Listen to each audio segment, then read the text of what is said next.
एक शाम प्राची टीवी पर सीरियल देख रही होती है। तभी उसकी सास वहां आती है। अरे सीरियल में तो ऐसे मग्न है जैसे आज रात का खाना पड़ोसी आकर बनाएंगे। मुझे पता ही नहीं था आपने अपने बेटे की शादी पड़ोस में भी की हुई है। हैं? मतलब? मतलब इस घर में सारा काम बहू ही करती है, आप तो सिर्फ खर्राटे मारती हैं। अच्छा जी, फिलहाल तो तुम आराम फरमा रही हो, चलो जाओ, ये मेरे टीवी देखने का समय है। आहा, इसीलिए मुझे भगाया जा रहा है। सॉरी, अब तो बिल्कुल नहीं जाऊंगी। प्राची की इस बात पर दोनों सास बहू के बीच टीवी रिमोट के पीछे बच्चों जैसे छीना झपटी शुरू हो जाती है, जिसके बीच श्लोक भी काम से घर वापस आ जाता है। हाँ, आज मेरी चूहे बिल्ली की जोड़ी किस बात पर झगड़ रही है? अरे तेरे बीवी मुझे टीवी ही नहीं देखने दे रही। अरे तुम्हारी मम्मी मुझे खाना बनाने के लिए फोर्स कर रही है। अरे वाह, ऐसे बेतुके रीजन पर तो बच्चे भी झगड़ा नहीं करते। अरे मुझे कुछ मत बोल, सब इसने ही शुरू किया है। हाँ हाँ, जैसे आप तो बहुत दूध की धूली है ना। अरे बस, दोनों चुप।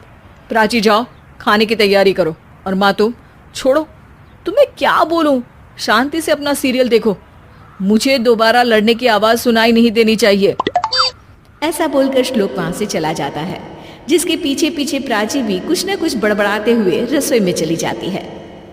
हाँ हाँ, सासू जी को तो कुछ बोलेंगे ही नहीं, बस मुझ पर ही हुक्म चलता है, खाना बनाओ, जैसे मैं इनके घर में खाना बनाने के लिए आई हूँ। इसी तरह शाम बीतती है और रात को श्लोक और प्राची की सास खाना खाकर सोने चले जाते हैं, लेकिन प्राची गुस्से में कुछ खाए बिना काम में ही लगी रहती है। इस घर में किसी को घंटा फिक्र नहीं पड़ता, मैं खाऊं या भूखी रहूं। प्राची कुछ देर के लिए रसोई से बाहर जाती है और जैसे ही वापस आती है तो वहां दूध का भरा ग्लास देखकर हैरान रह जाती है।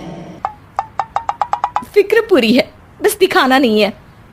प्राची दूध पीकर सोने चली जाती है और अगली सुबह एक बार फिर सास बहू का कार्टून नेटवर्क स्टार्ट हो जाता है। ये तुमने ही किया है। अरे अजीब जबरदस्ती है, मैं बोल रही हूँ मैंने कुछ नहीं किया। दोनों ने मिलकर पूरे घर को पागल खाना बनाया हुआ है। यहाँ कोई नॉर्मल इंसान तो रह ही नहीं सकता, इसीलिए अब पड़ोसी क्या रिश्तेदार भी घर आने से कतराते हैं। और सुन बेटे, तू भी चंगा, तेरी माँ भी चंगी, तेरी बीवी भी चंगी, रिश्तेदार। हाँ जी, आपको नहीं पता क्या, गंगाधर ही शक्तिमान है, रिश्तेदार ही। हाँ हाँ, बस समझ गया। कभी जानवरों जैसे लड़ेंगी तो कभी जुगलबंदी करेंगी। भाई मैं आप दोनों के बीच में नहीं फंसना चाहता। सास बहू की इस मनमौजी जोड़ी से परेशान होकर श्लोक अपना सिर खुजलाता वहां से चला जाता है। चलो अब मैं भी कीर्तन में जा रही हूँ। इस पर जैसे ही सास कमरे में अपना पर्स लेने जाती है तो वहां नाश्ते की प्लेट रखी देख मुस्कुराने लगती है और नाश्ता करके घर से बाहर निकलते हुए कुछ पैसे टेबल पर रख जाती है, जिसकी कुछ देर बाद सिलेंडर वाला घर आता है। ओ मोरी मैया, मैं सिलेंडर के बारे में तो बिल्कुल भूल ही गई थी। घर खर्च के सारे पैसे भी मम्मी के पास है और श्लोक से बोला तो उल्टा 4 बात सुनाएंगे। प्राची ये सोच ही रही होती है कि अचानक उसका चेहरा चमक उठता है और वो घर में आकर इधर उधर देखने लगती है। तभी उसकी नज़र टेबल पर रखे पैसों पर पड़ती है, जिन्हें वो सिलेंडर वाले को दे देती है। ये सब श्लोक देख लेता है।